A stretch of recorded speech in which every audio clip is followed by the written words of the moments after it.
Mozambique and neighboring states are still struggling tonight to rescue victims of a deadly storm and reach others with aid.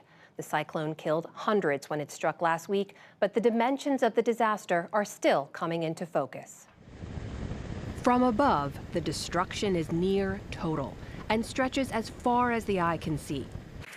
Homes in this Mozambique port city of Beira are now flattened, flooded, and covered in mud and debris. A tropical cyclone tore through this edge of southern Africa on Friday and headed into Malawi and Zimbabwe on Saturday. Julia Luis is a mother of 3 in Beira. Her family lost everything. We don't have anything to eat here. No food, nothing. It's a problem.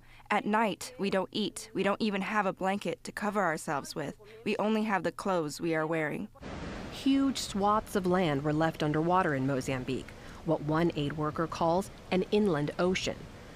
Survivors have been stranded in trees and on rooftops as floodwaters continue to rise. The International Red Cross describes the damage as massive and horrifying. The United Nations says more than 1.7 million people were in the cyclone's path in Mozambique alone.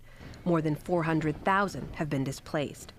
With hard-hit areas accessible only by helicopter, this medical rescue team dropped into the floodwaters and swam through swift currents to find one stranded family, perched on a small pile of debris in a lone grove of trees. The group said they've carried out more than 50 rescues just like this. UN officials said today this may be the worst cyclone-related disaster ever in the southern hemisphere, and the full scale is yet to be seen. All over is water. You see water. If people are lucky, they're on the roof, the rooftop of the house, and they sign, they ask for help. But a lot of other people that we know nothing about for the moment are not as lucky as that. Getting aid into the region will be a daunting job. Residents have been forced to carry crates of bread and other supplies around collapsed bridges and roads. Meanwhile, electric power is out nearly everywhere. All of this in a country where some 45% of the total population is under 15 years old.